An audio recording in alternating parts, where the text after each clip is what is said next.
موسی علیہ السلام د زمانه یا الله ته بچرته جامع بده خیرنی چې درته وي یا الله ته بچرته سر کې بده سپګي شي چې درنه و بس خدای ته بچرته زما د ګډو ډیر مزیدار پي دي چې لګي در باندې اوس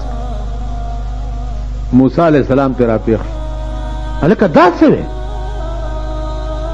ویل جی خدای یادوم کنه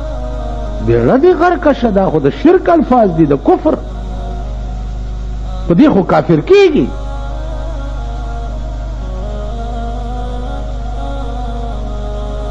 اگر به ورته ویل چې کزه کافر کیږم ما خو یو کال شو چې زه دا وظیفه کوم موسی علیہ السلام هم جلالی شان او هغه ورته یو کال شو چې بیړه دی تباہ ده اګړې په ځای پرې خو لاړو یو کنده کې نسکور پرې وته چې خدای نو زه څه پوهېم چې ته څنګه خدای او څنګه یادول غواړې ما خو ټول عمر ګډې او چیلای سر ولیدي نو ما ته څه پته ده یا الله موسی علیہ السلام ته وحی وشو مولانا روم وایي چې وحی آمد سوی موسی از خدا وحی آمد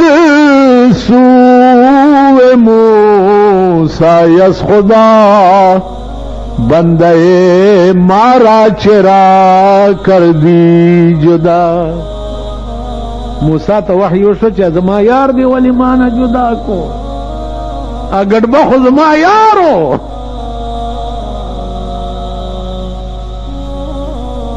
یا اللہ خدا سی ویل ورتل نکنه موسی تو برای وصل کردن آمدی تو برای وصل کردن آمدی نے برائے فصل کردن آمدی تو ما دل علی گلے چې ما سره د خلکو جوړ کا ما سره د خلکو ګټ جوړو کا ما دل نه لګلې چې ما نه دوستان جدا کا اپوی دونه د خدای یادولو په چل باندې ورشه چل ورته وخایا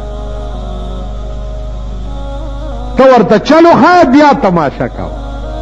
موسی علیہ السلام په نیمه شپه کې منډه کړه او ګډبه پسې وره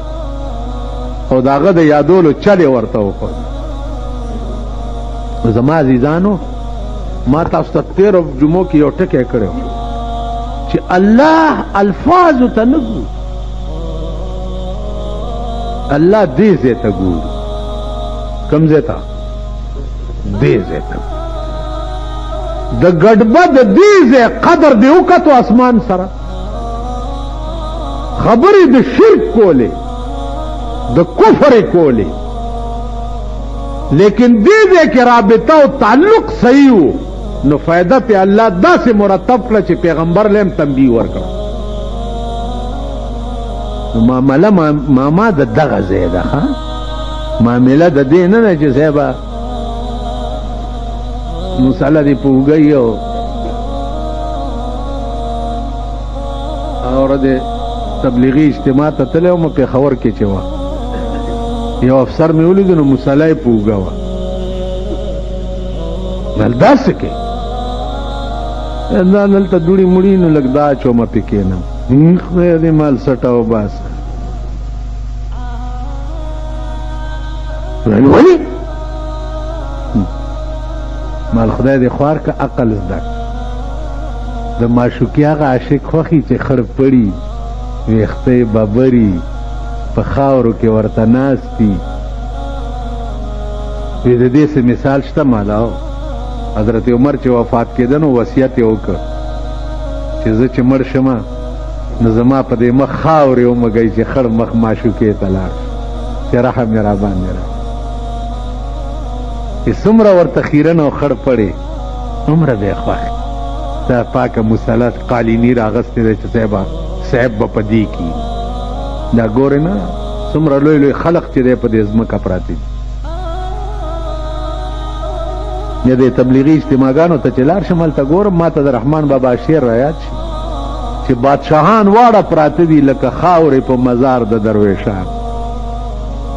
بادشاهان واړه پراته دي لکه خاورې په مزار د درویشان. تاسو خیال راغی؟ نو عرض مې دا و چې معامله د دې ځای ده، معامله د ظاهر بیروبیت نه ده، معامله د دې ځای ده. دې ځای ته ګوري چې زما متعلق ستا دې ځای کې څه چل دی. په خدای قسم پیغمبر ویل یو داسې سړی درته وښیم چې ټول عمر یې خدای سره ډزې کړي او اخر کې جنت ته لاړ شي. صحابه اریان شو چې الله دا به څنګه سړی زمونږ خو بیړه غر کړ. ویل ګورئ په یو جنگ کې اوس کافرو د کافرو د ډلې نه رامنډه کړه دلته او پیغمبر ولاړ دی او د هغه په لاس یې بیعت وکړو. چې بیعت وکړو مغه توره چې مسلمان پسې راغستې وه په کافرو ورغی، چې پې ورغی هلته شهید شو. چې شهید شو لاش یې راوچت کړو. پیغمبر ویل دا سړی دی ټول عمر ما سره خدای سره ډزې کړې وي 15 منټه کې جنت ته لاړو. معامله د دې ځای ده، معامله د بیروبیت نه ده، د دې ځای